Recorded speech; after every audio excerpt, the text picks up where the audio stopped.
ஆத்ம வித்யா யோகாவின் ஆன்மீக நறுமணம் ஆக்கம் பெறும் நம் மனம். ஒரு ஆசிரமத்தில் பல மாணவர்கள் தங்கி ஆன்மீக படிப்பு படிச்சுக்கிட்டு இருந்தாங்க. ஒரு நாளைக்கு குரு தியானம் பற்றிய வகுப்பு நடத்தி கொண்டிருந்தார். அதில் ஒரு மாணவன் குருவின் அறையிலிருந்து அவருடைய சில்வர் டம்ளரை திருடுவதை சில மாணவர்கள் பார்த்து அவனை கையும் களவுமாக பிடித்து குருவிடம் கொண்டு வந்து நிறுத்தி நடந்ததை சொல்லி அந்த மாணவனை உடனே வீட்டுக்கு அனுப்பிவிடுமாறு கூறினார்கள். ஆனால் குரு அவர்கள் கோரிக்கையை நிராகரித்தார். குரு அவர்களை அழைத்தார். அவர்களை அமைதியாக உட்கார சொன்னார். திருடி அந்த மாணவனை தன் அருகில் அமரச் செய்தார். எல்லோரையும் 10 நிமிடங்கள் தியானம் செய்ய சொன்னார். திருடிய மாணவரையும் கண்களை மூடியபடி அமரச் சொன்னார். 10 நிமிடங்கள் தியானத்திற்கு பிறகு எல்லோருடைய முகத்திலும் ஒரு தெளிவு இருந்தது. மாணவர்களே, நீங்கள் அனைவரும் ஞானமுடையவர்கள். அதனால்தான் உங்களுக்கு எது நல்லது எது கெட்டது என்று வேறுபடுத்தி பார்க்கும் திறமை இருக்கிறது. நீங்கள் உங்கள் திறமையை வைத்துக்கொண்டு வேறு எந்த ஆசிரமத்திலும் தங்கி வேறு குருவின் உதவியோடு படிக்கலாம். ஆனால் இந்த புவர் பாய்க்கு திருடிய மாணவருக்கு எது நல்லது எது கெட்டது என்று பகுத்தறிவும் ஆற்றல் இல்லை.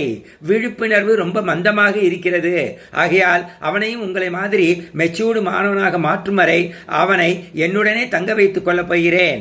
நீங்கள் அனைவரும் போனாலும் நாங்கள் இருவரும் ஆன்மீக பாடத்தை தொடங்குவோம். இதை கேட்டவுடன் திருடிய மாணவன் குருவின் கால்களில் விழுந்து அழுது மன்னிப்பு கேட்டான். மற்றவர்களும் ஓடி வந்து குருவை மன்னித்துக் கொள்ளுங்கள் என்று மன்னிப்பு கேட்டார்கள். அருமையான நிகழ்ச்சி. டேக்கவே என்ன? அன்பால் கருணையால் எதையும் நல்லபடியாக சாதிக்க முடியும். குருவின் அன்பின் அளவும் ஆழமும் ஈடு இணை இல்லாதது. சில பேர்களுக்கு எது நல்லது எது கெட்டது என்று தெரிந்தும் மிக ஆழமாக பதிந்த பூர்வ ஜென்ம வாசனைகளால் கெட்ட செயல்களின் ஆழமான பதிவுகளால் மனம் நிலை குலைந்து புத்தி பிசகி பெரிய தப்புக்களை செய்து விடுகிறார்கள். ராவணன் துரியோதனன் இதற்கு நல்ல உதாரணம். தியானம் போன்ற ஆன்மீக சாதனைகளை விடாமல் செய்து வந்தால் டிஸ்கிரிமினேஷன் பவர் அதிகமாகும், அவேர்னஸ் அதிகமாகும்.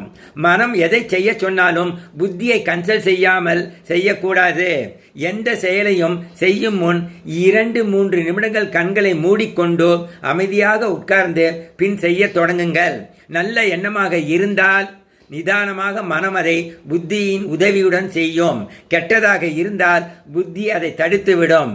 புத்தியை சீராக வைத்து கொண்டால்தான் மனதை அடக்க முடியும். இறைவா நன்றி.